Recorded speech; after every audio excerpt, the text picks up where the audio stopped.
Stai pensando di ristrutturare magari una cascina come ho fatto io e magari in bioedilizia come ho fatto io qui? Beh, oggi ho deciso di condividere con voi 10 delle 1000 cose che ho imparato e che avrei anche voluto sapere prima di cominciare, perché sono sicura che troverete almeno un punto che vi può essere d'aiuto, e se qualcosa che ho passato io può essere d'aiuto a qualcun altro, onestamente ne sono solamente felice. Buongiorno amiche e amici, bentornati sul canale. Qualche tempo fa, in qualche video precedente, vi avevo chiesto se volevate che vi facessi un po' una spiegazione dei passi che avevo seguito per strutturare questa cascina. Beh, vi devo dire la verità, ci ho pensato a lungo e soprattutto questa settimana mi ero detta perfetto, dai, weekend prossimo ho poco tempo ma posso fare questo video. Nel preparare i contenuti mentalmente, vi devo dire la verità, il solo pensiero mi stava creando uno stress enorme, perché ho dovuto ripassare mentalmente tutti i problemi che ci sono stati, le notti insonni, lo stress, e non ce l'ho fatta. Per questo ho deciso di farvi un video leggermente diverso, che però toccherà alcuni punti che sono sicura che potranno essere utili. Se alla fine del video avrete qualche domanda che magari vi ha stimolato proprio quello che vi racconto, non esitate a contattarmi, soprattutto su Instagram. In privato rispondo sempre a tutti e sono ben felice di dare consigli, anche perché è anche un po' il motivo per cui ho aperto questo canale, uno dei motivi. Cominciamo, mentre vi faccio la colazione. Qua sono le 8 di mattina e ci sono 26 gradi. Ovviamente prima di iniziare la ristrutturazione, vabbè, c'è stato tutto un percorso prima che magari vi racconterò un'altra volta. Comunque io non avevo alcuna esperienza, non avevo figure, persone di nessun tipo nelle mie cerche familiari, di amici che sapessero qualcosa di ristrutturazioni, quindi non avevo nessun supporto da quel punto di vista. Quindi ho pensato, nella mia ignoranza totale, per ristrutturare mi affido a un geometra. No? Quindi ho cercato un geometra, il primo geometra l'ho dovuto scartare perché non voleva seguirmi per alcune cose e ne ho trovato un altro. Ovviamente potete immaginarvi, già solo questo prende molto tempo. Ho trovato il geometra, lì inizio a capire, chiedendo anche a lui, effettivamente quali figure sarebbero state necessarie. E non è solo il geometra, serve il geometra stesso che ti fa il progetto e che ti segue tutte le cose, diciamo, burocratiche a livello comunale. Un addetto alla sicurezza, che non può essere il geometra stesso, deve essere un'altra figura. Un ingegnere strutturista che possa fare i calcoli strutturali dell'immobile. Possibilmente anche un termotecnico per fare i calcoli termici, io questo non l'ho fatto. Un'impresa che segua, che faccia effettivamente i lavori, e vi assicuro che già questo è molto complicato. E poi tutti i tecnici aggiuntivi, idraulico, elettricista. Nel mio caso è servito anche un fabbro per farmi la scala, per farmi altri lavoretti in ferro. Se piastrellate servirà un piastrellista e basta, al momento non me ne vengono in mente altri. Qual è la sfida in tutto questo che io non sapevo? Che tutte queste figure vanno ovviamente gestite e coordinate. Io credevo che fosse un lavoro che faceva il geometra, invece non era assolutamente così. Sono tutte figure che ho dovuto gestire e coordinare principalmente io. C'è stato un momento in cui le coordinava anche l'impresa edile, che onestamente io eviterei. Adesso che ho imparato questa cosa. Un momento in cui le coordinava il geometra, ma principalmente, dato che poi alcuni erano anche tecnici che avevo contattato io direttamente, le dovevo coordinare io direttamente. E questo vi assicuro che è un lavoro enorme, soprattutto se avete un lavoro vostro, di giorno siete impegnati, insomma è già questo molto complicato. Non so se riesco a farmi la colazione mentre vi spiego queste cose, ma ci provo, perché vorrei anche fare colazione. Comunque, le decisioni. Cosa significa? Che pensi di star ristrutturando una casa, ma in realtà stai prendendo decisioni su tantissime cose di cui non sai nulla. E le decisioni le devi prendere tu, le decisioni le devo prendere io e prendermi la responsabilità di quello che stavo facendo. Perché nonostante i tecnici ti possano consigliare, ma la decisione finale spetta a te, che nella casa ci vivrai e che sai anche che cosa vuoi da quella casa. Non credo di poter fare la colazione, vai, fatemi fare questo caffè. Quindi qual è la sfida e lo stress? che appunto si stanno prendendo decisioni su cose di cui non si sa nulla, perché a meno che si abbia già ristrutturato una casa o si abbia un minimo di conoscenza di quello che si sta facendo, altrimenti si è veramente in balia degli eventi e da un momento all'altro bisogna prendere le decisioni, bisogna prenderle adesso perché vanno applicate subito o comunque con un lasso di tempo molto corto e bisogna andare un po' ad intuito. Io ho fatto così, valutavo, ci pensavo notte e giorno, seguivo anche un po' il mio intuito, un po' quello che volevo per questa casa, mi confrontavo quando potevo con il geometra e a volte anche con l'impresa edile e da lì ci si muoveva. Ma una cosa che vi posso dire è questa: quando una decisione è presa non si torna indietro e non pentitevi di non aver preso un altro tipo di decisione. Decisione presa, si volta pagina e si va avanti. Quando si pensa di ristrutturare, si pensa, beh dai, un annetto e avrò terminato e finalmente vivrò nella casa dei miei sogni. Nella mia testa era così, ma so che lo è anche per molte altre persone. Ecco, i tempi si allungano a dismisura e controllarli è difficilissimo. Io ci ho messo, vabbè, ormai lo sapete, quasi 6 anni. Il cantiere stesso mi è durato 2, più tutta la parte dopo la fine del cantiere, quindi diciamo quasi 3. E gli altri anni precedenti sono stati dovuti ad altri ritardi. Il primo, vabbè, è stato il Covid che ha messo in pausa tutto. Poi è arrivato il 110 che ho provato a fare, quindi ho speso un anno per confrontarmi con banche, mandare avanti il progetto che inizialmente mi era stato confermato, poi mi è stato rifiutato in ultimo, quindi poi ho dovuto rifare il progetto, perdere un altro anno e da lì ho iniziato con la ristrutturazione. Qual è il problema? Oltre al fatto che magari si ha anche bisogno della casa, bisogna metterlo in conto prima, non si scappa. Anche se si fa un cronoprogramma dettagliatissimo ci sarà sempre qualcosa che ritarda. Vuoi che siano le ferie, vuoi che siano un tecnico che è ammalato, qualsiasi cosa, le tempistiche si dilatano e non c'è niente da fare. Meglio saperlo prima che dopo.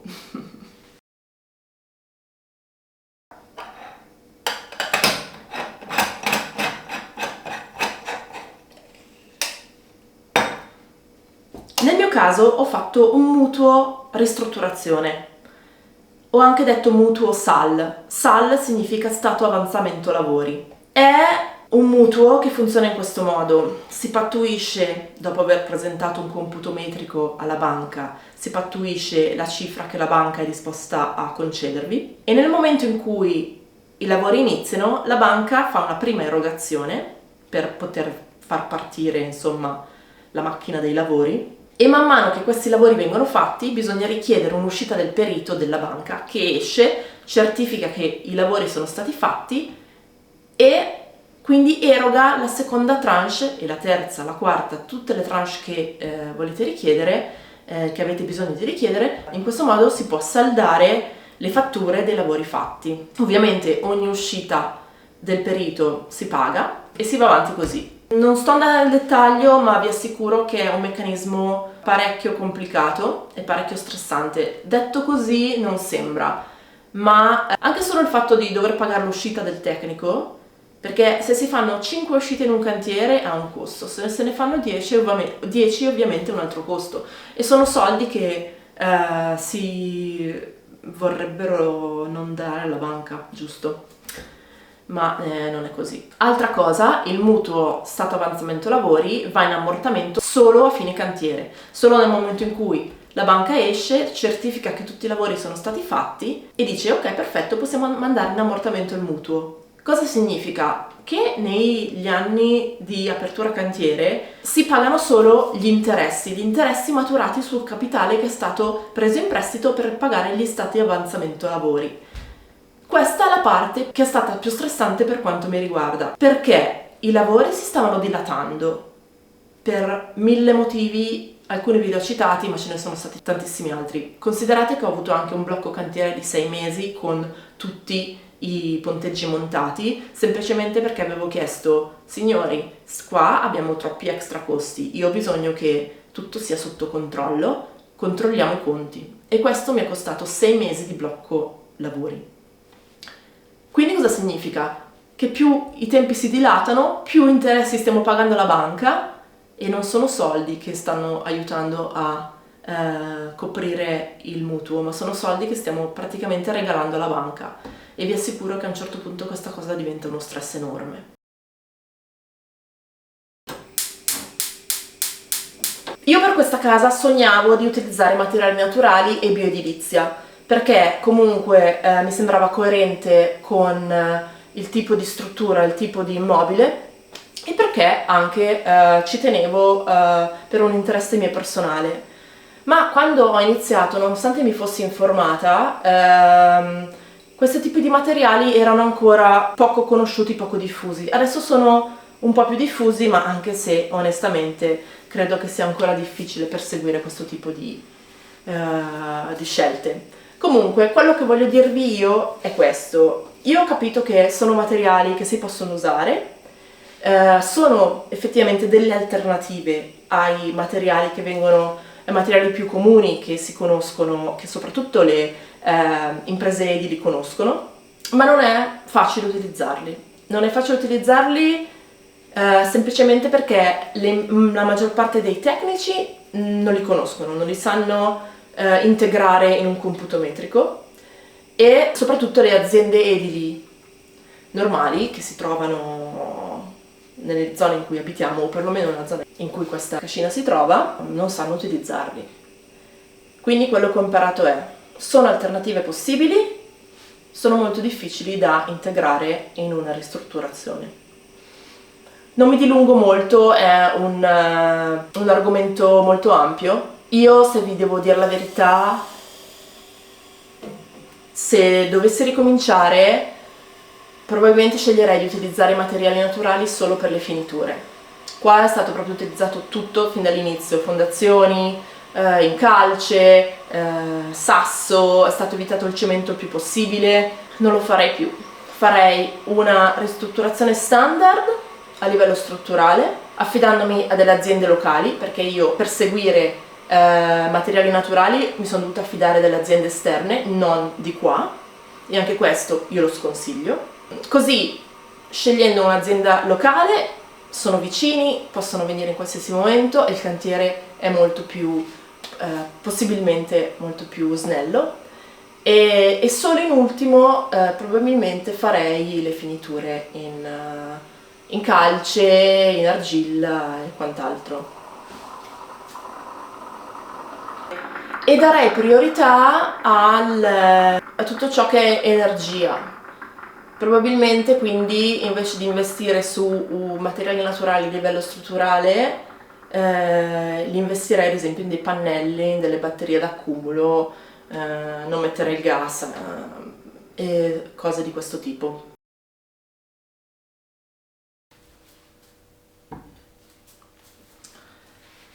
Questo è un progetto che ho seguito interamente da sola, dalla scelta dell'immobile, dalla ricerca dell'immobile, anche se vabbè, quando andavo a cercare le case ogni tanto c'erano i miei genitori con me, l'amico di turno, eccetera eccetera, ma questa è una storia, un'altra storia. Però dal momento in cui ho fatto l'acquisto, ho cercato i tecnici e ho seguito tutto il progetto, l'ho fatto io. Farlo da sola ha sicuramente dei lati positivi. Tutte le scelte che dovevo fare non dovevo consultarmi con nessuno, potevo scegliere per me e per la mia casa. C'è una cosa che dovete sapere: durante una ristrutturazione, dalla mattina alla sera cambia tutto. Io mi ricordo dei giorni in cui cercavo di spiegare magari a un'amica quello che stava succedendo e mi rendevo conto che dalla mattina in cui magari avevo parlato con un tecnico alla sera in cui poi magari la decisione era stata presa, la storia era cambiata completamente. E io mi chiedevo: ma se io avessi fatto questa cosa con un compagno o con qualcuno, ma come si fa a venirne fuori sani di mente? Soprattutto come si fa a mantenere la coppia, perché secondo me diventa uno stress per la coppia enorme. Se state pensando di farlo in coppia, come probabilmente sarà il caso per molti, io quello che vi posso suggerire è: dividetevi i compiti e datevi fiducia completa, perché potervi coordinare giornalmente su tutto quello che succede è impossibile. Io mi ricordo appunto che quando cercavo di spiegare quello che succedeva, anche un po' per sfogarmi, perché è comunque utile, sembravo impazzita, perché le cose quando cerchi di spiegarle a qualcuno non hanno nessun senso. Si entra veramente in un vortice di follia che è difficile da spiegare. Dall'altro lato, l'essere da sola ad affrontare problemi di questo tipo ti mette tantissimo sotto pressione, perché non hai appunto nessuno che possa capirti. Devi essere anche molto consapevole di te stessa e della propria autostima, anche perché c'erano dei momenti in cui mi dicevo no, ma sono impazzita io o qua niente ha senso, sono io che sto sbagliando o veramente le cose sono complicate, ho scelto bene, avrei dovuto scegliere diversamente o è solo perché non conosco le cose, non ho esperienza. Ovviamente poi un'altra cosa è la pressione economica. Farlo da sola ti mette ad affrontare tutte le spese da sola, farlo con qualcuno le spese sono divise. Però io preferisco gestire la mia economia e non l'economia divisa con qualcun altro, però queste sono scelte personali.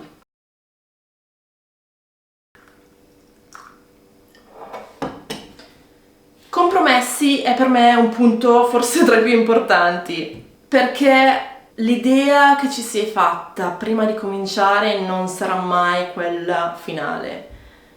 I compromessi che vanno fatti durante la ristrutturazione sono enormi. Scelte che magari volevamo tantissimo, che ci eravamo immaginati, che già ci immaginavamo vivere nella nostra futura vita, in quella casa, probabilmente non avranno mai luogo.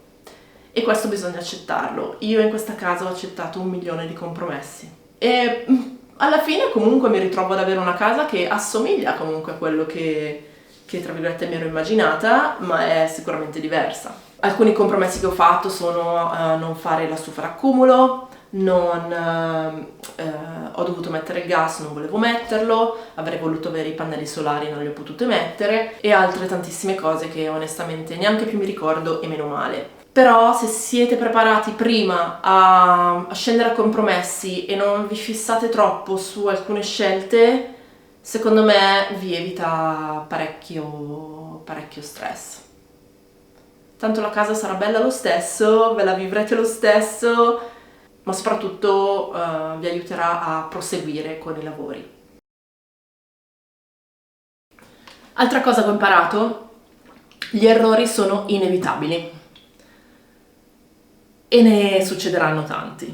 Di errori in questa casa ne sono stati fatti tantissimi, secondo me ne sono stati fatti anche tantissimi nel computo metrico, nell'analisi del come arrivare in fondo di questa ristrutturazione.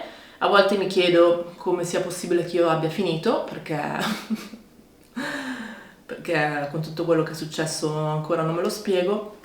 Vi faccio un paio di esempi. Un esempio molto pratico: questa parete io la volevo scoperta senza intonico fino in cima, perché qua non mi serviva isolamento e mi piaceva quindi tenere la parete così a vista. Questa parete, oltretutto, forse ve l'ho già detto in qualche video precedente, ma è la parete più vecchia di tutta la cascina, ha 500 anni e quindi mi piaceva tenerla a vista. Ero a lavoro, ricevo una telefonata dal geometra che mi dice: Eleonora, c'è un problema, i muratori hanno iniziato a intonacare la parete e hanno già finito tutta la parete sopra. Quindi in pratica cos'era successo? Tutta la parte del piano di sopra di questa parete era già stata coperta.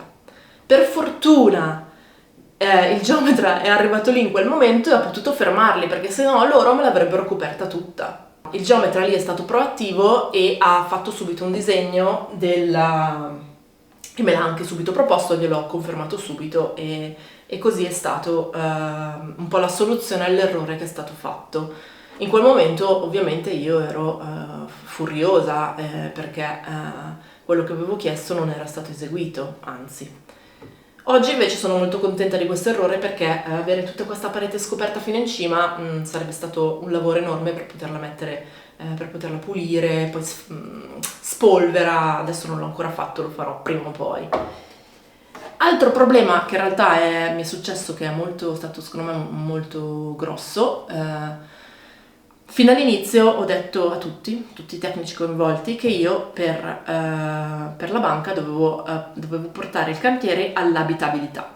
Io ai tempi non sapevo neanche che cosa volesse dire abitabilità, quindi ovviamente l'ho chiesto al tecnico di turno, ripetendo questa cosa 1.000.000 di volte. Ho anche delle email in cui dicevo dobbiamo arrivare all'abitabilità. Che cosa serve per arrivare all'abitabilità? Mettiamo tutti i lavori che servono per arrivare all'abitabilità nel computo. Il computo viene confermato dalla banca, i lavori proseguono, finalmente arrivo al finale, dico alla banca ok, tutti i lavori del computo sono stati conclusi, chiudiamo questo mutuo, mettiamolo in ammortamento. La banca esce, mi fanno la perizia e mi dicono Eleonora, non ci sono i lavori per l'abitabilità. Mi sembra un film dell'orrore, adesso che ve lo racconto. E lì cosa è successo? Lì è stato il momento in cui ho iniziato a farvi video in cui avete visto tutti i lavori che sono stati fatti con le mie mani per raggiungere l'abitabilità, e tutti anche poi, non solo con le mie mani, ovviamente poi ho fatto arrivare il piastrellista, ho costruito il bagno, quello l'ho costruito io. Come ho gestito questo a livello economico è un altro discorso, non sto a farvelo qua perché è molto complicato, però questo è stato uno degli errori che sono stati fatti e onestamente non è piccolo. Voi lì mi direte cosa hai fatto, te la sei presa con i tecnici eccetera eccetera. Vi assicuro che quando ci si ritrova in un momento come quello le energie sono spese per altro. Nel mio caso erano spese per completare il prima possibile tutto questo e per mandare finalmente in ammortamento il mutuo. Benvenuti nel fantastico mondo delle ristrutturazioni. So una cosa, che se non avessi attraversato tutto quell'inferno della ristrutturazione non sarei qua a farvi video. Quindi qualcosa di buono ne è uscito, giusto? Affrontare un progetto di quel tipo mi ha insegnato tantissimo, ho acquisito un sacco di esperienza in cose che non conoscevo, ho imparato a gestire tantissime persone insieme, è come gestire un'azienda, credo. Di fatto io stavo assumendo del personale per farmi dei lavori e dovevo anche essere credibile su degli argomenti di cui non ne sapevo una mazza. E quindi insomma sicuramente mi ha fatto crescere molto a livello di competenze, a livello di sicurezza in me stessa, e soprattutto sono arrivata al punto in cui non mi interessa più di niente. Non so se rende l'idea, ma riesco a passare sopra a tantissime cose. Mi ha fortificato molto. Non mi sarei mai esposta su YouTube senza un percorso così complicato. Quindi ben vengano i problemi, forse, perché ci aiutano a crescere e a cambiare. Fa talmente caldo che l'altra macchina fotografica si è surriscaldata e non posso più filmare, quindi ho cambiato inquadratura. Scusate, insomma, è un grandangolo, è un po' strana. Pazzesco il caldo che fa oggi. Quindi punto 10, siamo arrivati alla fine. Quello che farei diversamente se dovessi ricominciare da zero adesso che ho acquisito un po' più di conoscenze, allora sicuramente mi metterei il cuore in pace sulle tempistiche. Prenderei tutto il tempo che è necessario per valutare e per fare le cose con calma, perché secondo me è anche un po' la fretta iniziale del voler cominciare che poi crea anche alcuni problemi dopo. E sicuramente, come vi ho già detto, prenderei solo aziende locali, anche a discapito di dover rinunciare magari a materiali, come ad esempio i materiali naturali, che conoscono solo aziende magari non del luogo. Tecnici non del luogo, perché sono, come vi dicevo già prima, sono tecniche e materiali che richiedono un po' più di specializzazione e di ricerca specifica. Perché prenderei solo aziende locali? Perché facendo la ristrutturazione ne ho capito il valore di avere persone del posto con cui crei veramente un rapporto non di amicizia, ma comunque umano, importante e significativo. Sono persone che fanno parte della mia vita adesso, nel senso a volte mi vengono anche a trovare, si contribuisce anche un po' all'economia locale, si ha un punto di riferimento anche in futuro per eventuali problemi. Mi sono sicuramente dimenticata un sacco di cose, ma non voglio neanche che questo video diventi troppo lungo, probabilmente lo sarà già troppo. Spero che almeno qualcosa di questa mia piccola storia vi sia stato utile. Se ci sono tecnici, architetti, qualsiasi tipo di figura che sta vedendo questo video e vuole contribuire nei commenti con consigli, fatelo, perché questa è la mia storia. Ogni storia è diversa e ci sono sicuramente altri modi per fare le cose anche fatte meglio. Creiamo una comunità nei commenti che aiuta tutti. Secondo me ne beneficiamo veramente, quindi utilizziamo anche questi social in modo un po' più positivo e non solo con commenti negativi che non servono mai a nessuno. Io finalmente mi bevo il mio caffè e ci vediamo nel prossimo video. Ciao ciao a tutti!